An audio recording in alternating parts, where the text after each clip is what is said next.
So last question, you're funded by sort of a who's who of venture capital. You've got Kleiner Perkins, you've got Forerunner, Shasta, and I think Andreessen. Those are a couple, yeah. So when did they come in, and what's the advantage of having sort of that type of credibility behind you? Totally. It is another invaluable thing.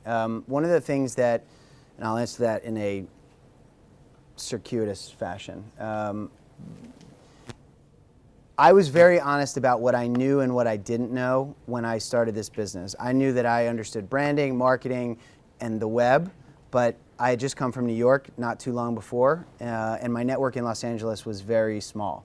And I didn't have access to top-tier programming talent, and I didn't have access to top-tier venture guys. And so I knew that I was going to have to make sacrifices to get those things so we could move as quickly as we did.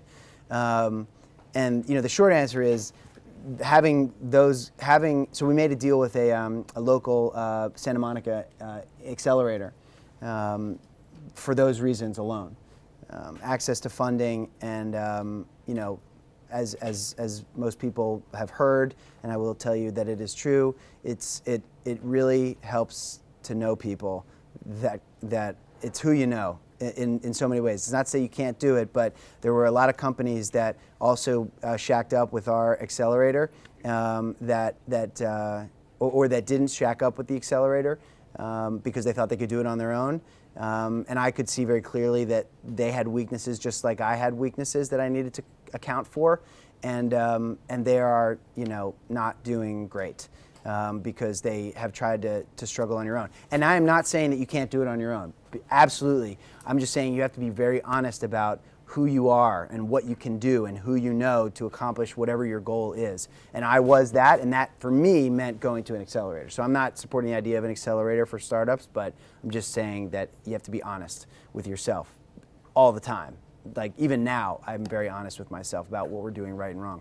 But perfect example of why having. So then we had sort of the warm introduction to those kind of very blue chip venture capitalists, and that was extremely important versus a cold introduction. So they sat with us through the meeting and ultimately funded us, and now having them on board is invaluable. So the other day.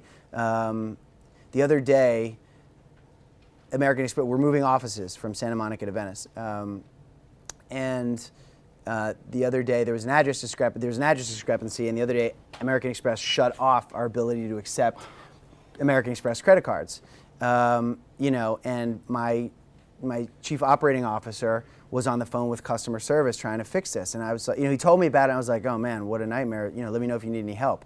And he's like, no, I'll take care of it. And an hour later, I still see him like on the phone with this customer service rep, and I'm like, dude, you're still doing that? What are you doing? Why are you talking to customer service? And he was like, well, I'm done now. They said they're going to call back, and it could take 2 days, and blah blah blah blah blah blah whatever. And I'm like, okay, don't ever do that again. So I emailed my investors and I said, hey, urgent, American Express cut us off because of an address thing and we're not accepting American Express cards. Within 15 minutes, I had the emails of 3 senior American Express contacts, and within an hour and a half, American Express was back on the website. That's the difference. We're very lucky to have the partners that we have, and they can fast track things. Again, that's just us. That's not, you don't need to have that to succeed. You don't need to have that caliber of investor to succeed at all, but it helps. Yeah.